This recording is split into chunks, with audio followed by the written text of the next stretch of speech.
This is Nick. This is Jack. Welcome back. It is Monday, May 22nd, and today's pod is the best one yet. Jack, it is a T-Boy, man. A week from today, there's no pod, because a week from today is Memorial Day. Summer, we can feel you. We can taste you. You're right here with us. You're emanating right now. Jack, whip out the barbecue and whip up the first story for today's pod. What do we got, man? Our first story is Japan. Japanese stocks are at a 33-year high right now. Because 2023 is the year of Japow. For our second story, we're looking at ChatGPT. This online AI chatbot just finally launched their mobile app for the iPhone. Because, besties, there's an upper class and a lower class, but there's also a laptop class. And our third and final story is BMW. BMW just launched their first electric yacht. Because smart marketing is all about re-anchoring.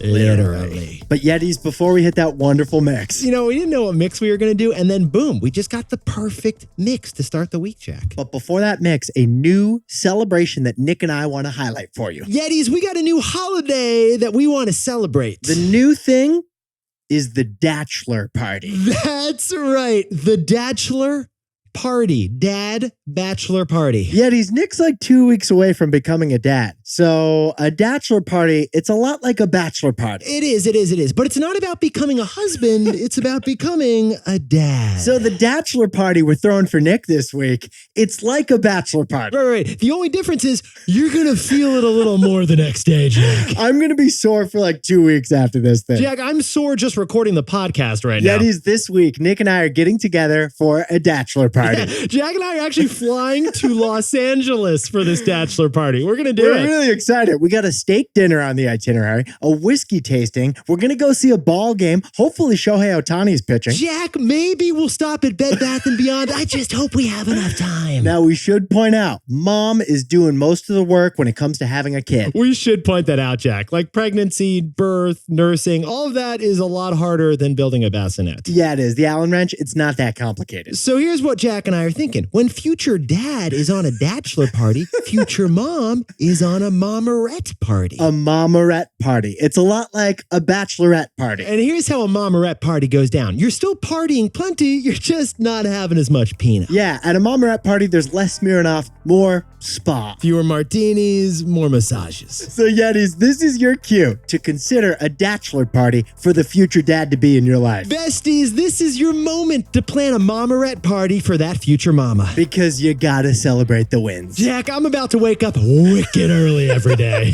Well, we might as well make up a new holiday. Jack, what the heck? Let's make up two of them. The Bachelorette and the Mommerette. Jack, let's hit our three stories. I'll see you in LA. 15 years before this song, two boys from the Northeast met in the dorm. They had an idea that caused a cultural storm. It's the best one yet, but the best is the norm. Jack, Nick, that's it. I don't even think they need to practice. 50%, that's a fat tip. T-Boy City on your at list. If you know, you know, cause we ready to go. We can't wait no more, so just start the show. Start the show. For our first story, the Japanese stock market just hit its highest level in 33 years. Nick and I have decided 2023 is the year of Japow. But Yetis, no country cares more about the details than Japan. Nick went to Japan over the holidays, and I haven't heard him stop talking to me about the details in Japan. Can we talk about the pizza? Best pizza of my life. It wasn't in Naples, wasn't in Tuscany. Best pizza was in Kyoto. And this is coming from a New Yorker, Yetis. Jack, if you get in a taxi in Japan, the seatbelts light up. They're living like 100 years in the future, man. Not sure if that's practical or necessary, but still impressive. It gets dark in those taxi cabs, Jack. Yetis, you know of Japan as an industrial economic power. There were mushrooms on the pizza I don't think exist anywhere else. It's the third biggest economy in the world, and it is a long-time non-nuclear superpower. Okay, tops of their industries. We're talking Japanese cars, Japanese tech, Japanese video games. They have Toyota, Sony, Nintendo, Hello Kitty. Why don't you? Hello Kitty. That beats Beanie Babies 3 out of 5 days. But we should point out, the last 30 years for Japan have been a struggle, actually. In the last 30 years, Japan's economy just hasn't really grown. They're known as the lost decades of Japan's economy because of an aging population, a low birth rate, and deflation. But Jack and I jumped in T-Boy style, and we noticed that right now, Japan is having a moment. Thanks to Japan's unique economic story. Yetis, here's what fascinated Jack and I about Japan. There is a great irony to Japan, and here's what it is. Today, Japan is an open economy, but historically, according to Nick's meticulous economic historical research, Again, we had a lot of time over the pizza. Japan is historically one of the most closed economies in the world. Yetis, Japan was historically the most isolated major economy in the world. Like literally, you could not get on the island and you could not get off of the island for a long period of time. Japan is an island nation, and during the Edo period, the emperors of that time closed Japan off from the outside world for 300 years. Yeah, burn the passports. We're talking no trade, no guests. It was literally illegal to leave the island nation. You had to stay on the land. It was a completely closed off country, like something we can hardly fathom today. But here was the interesting business case study. The companies in Japan, the businesses of Japan, they adapted to that isolation. The inward focus of the Japanese economy led to the creation of a unique set of businesses. Yes, the Sogo Shosha.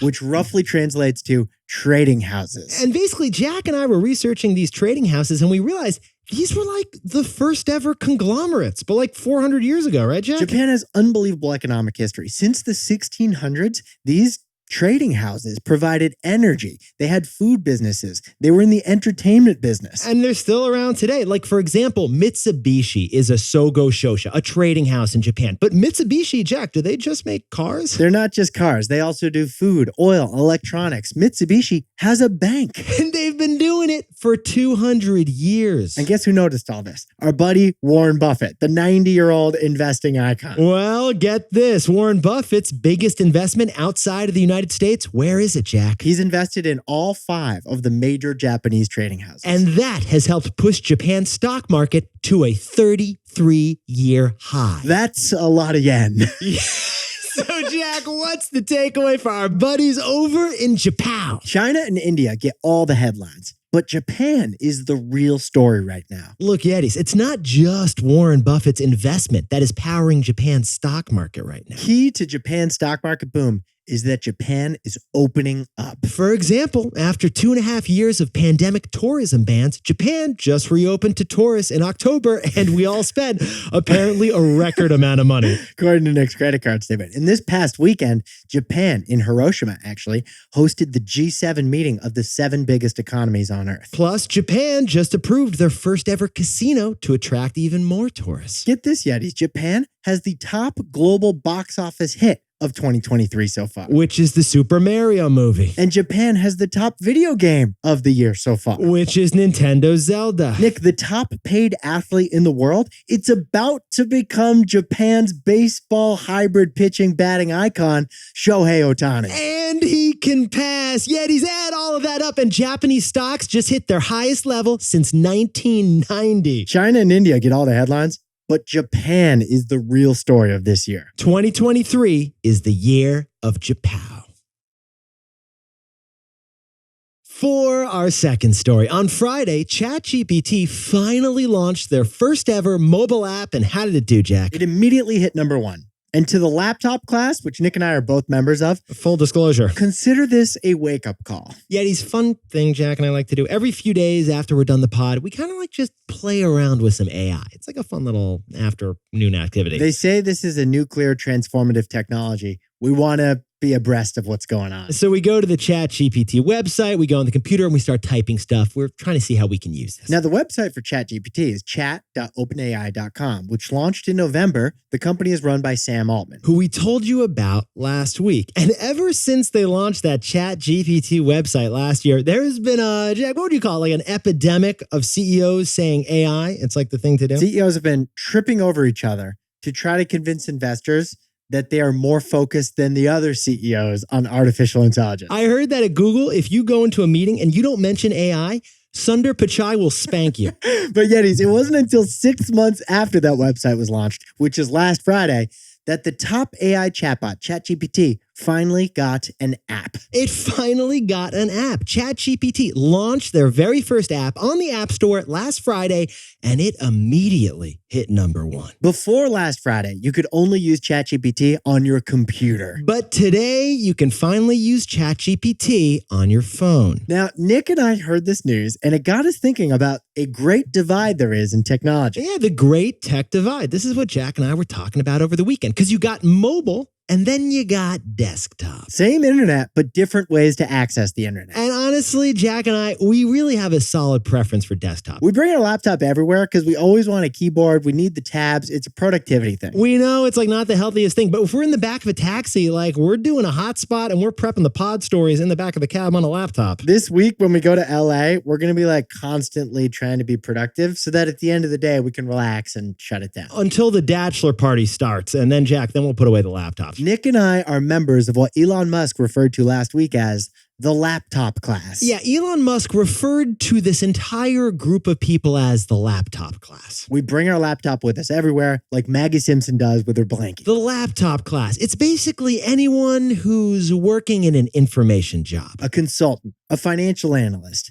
a product manager at Pinterest. You're all in the laptop class. But the rest of the world is leaving their computer at the office. The rest of the world doesn't bring their laptop with them on their honeymoon to Lake Como like Nick did when we first launched our podcast. It was the laptop class at its fullest, Jack. Is the laptop class a section on United Airlines yet? Because it actually should be. I think it's called Delta Comfort, Jack. So, Jack, before Sachin Nadella spanks us over here, what's the takeaway for our buddies over in AI? This is a wake-up call to the laptop class. Yetis, according to Shopify, of all the web traffic in the world, get this, 60% is accessed on phones. Only 40% of all the web activity is done through a computer. And that 40%, it's actually shrinking every single day. So when ChatGPT launched a mobile app, that's like not that big a deal for the laptop class. Yeah, because we've been able to access ChatGPT for 6 months on a laptop. And honestly, most of the time, we'll probably still use ChatGPT, mostly on our laptops. But ChatGPT launching an app is a huge deal for the rest of the world that uses the internet primarily through their phone. And that is why ChatGPT immediately hit number one in the App Store the day it launched, and probably is still number one. It's a wake-up call to the laptop class. The rest of the world really only cares about their phone. And now a word from our sponsor, Mudwater. Yetis, you may assume that we drink a lot of coffee. We get that a lot. This is a pretty high energy show. But full disclosure, this is Nick, and I drink zero coffee. Just not a coffee guy. Mudwater was made for Nick's morning because coffee's just not for him. So, Jack, I like the richness. I love the nuttiness of coffee, but like the caffeine. It's just too much caffeine in coffee. The takeaways would explode if I had 2 coffees a day. Mudwater is the best coffee alternative Nick and I have ever seen. It captures the ritual of coffee that you love, but without the coffee. Here's how it works. Mudwater is made of 4 adaptogenic mushrooms and Ayurvedic herbs. Instead of the coffee bean, Mudwater leans on mushrooms for sustained energy with a fraction of coffee's caffeine. For example, this morning, Jack, to jump in T-Boy style, I whipped up the Mudwater chai, which has that like nutty flavor I like. I actually love my morning coffee routine. I'm not trying to change it. But in the afternoon, I do need a no-calf pick-me-up, and that's when I use Mudwater. And Yetis, it comes with a frother, so you can just go crazy and mix in a whole bunch of things into this stuff. 100% USDA organic, non-GMO, gluten-free, vegan, and kosher certified. So besties, go to mudwater.com/T-Boy to support the show and use code T-Boy for 15% off. That's MUDWTR.com/T-Boy and use code T-Boy for 15% off your order.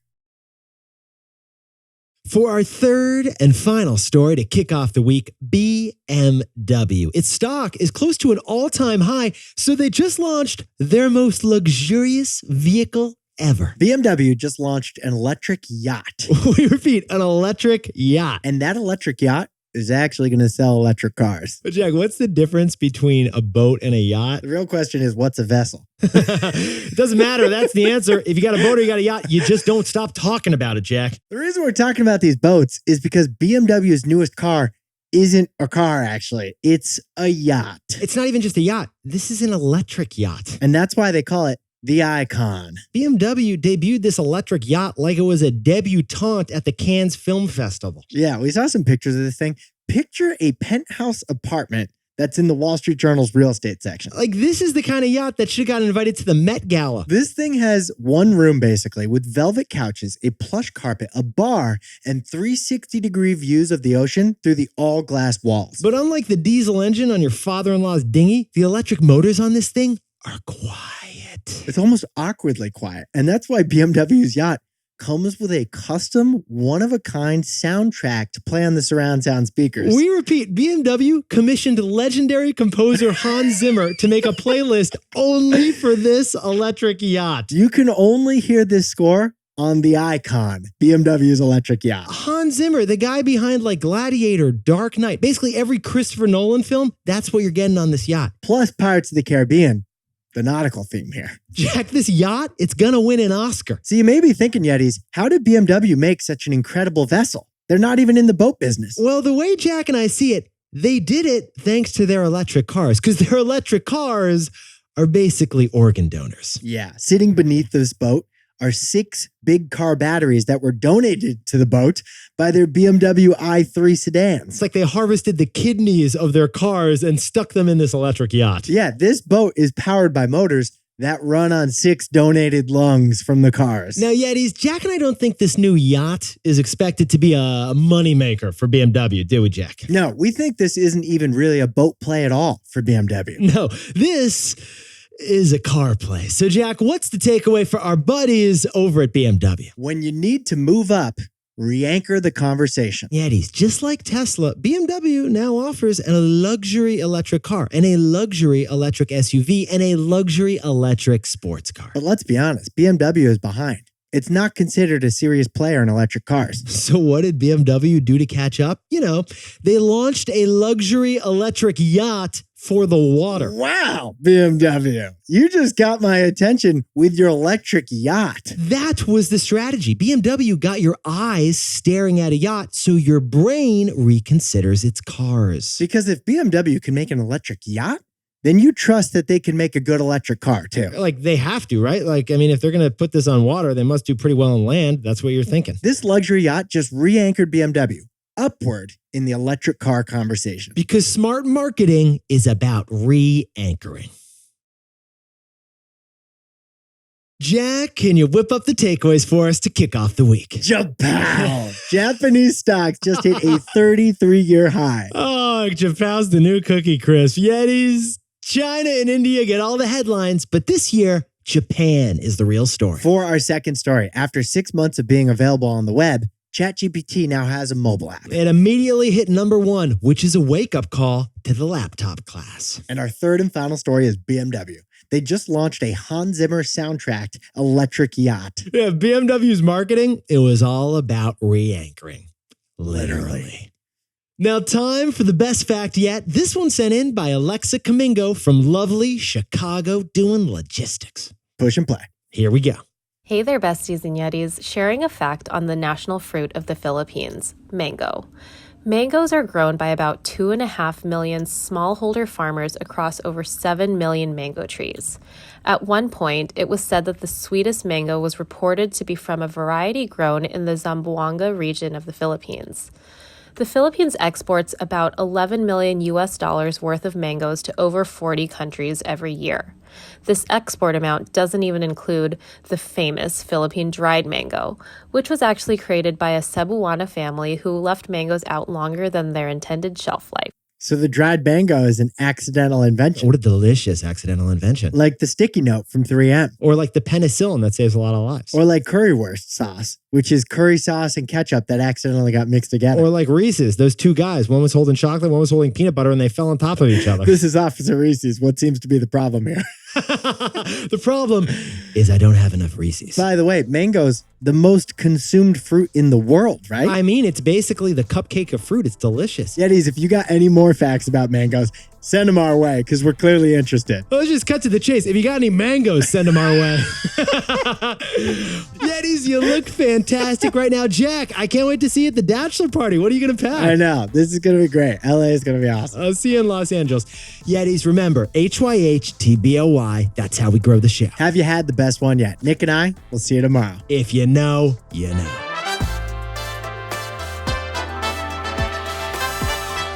And before we go, congratulations to Yeti Scott Lorsch and Cecile Crystal, who just got engaged, get this, in an escape room. That's where he did it. You better say I do, because you're not leaving here.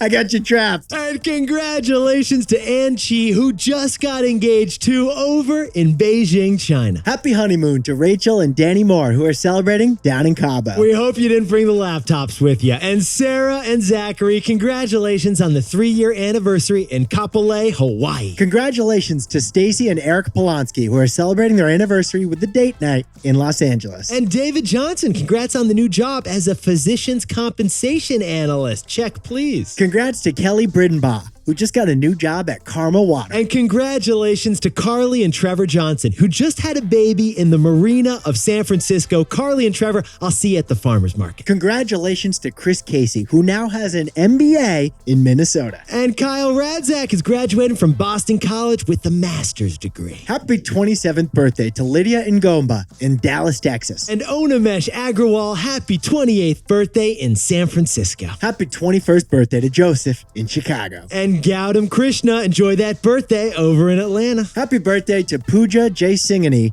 in New Jersey. And David Platt, happy birthday down in Orlando. Happy birthday to Jamie Chernaboy in Hudson, Wisconsin. And Prakash Kokalingam, happy birthday in San Carlos, California. And to anyone else celebrating something today, make it a T-boy. Celebrate the wins. This is Jack. Nick and I both own stock of Apple and Shopify.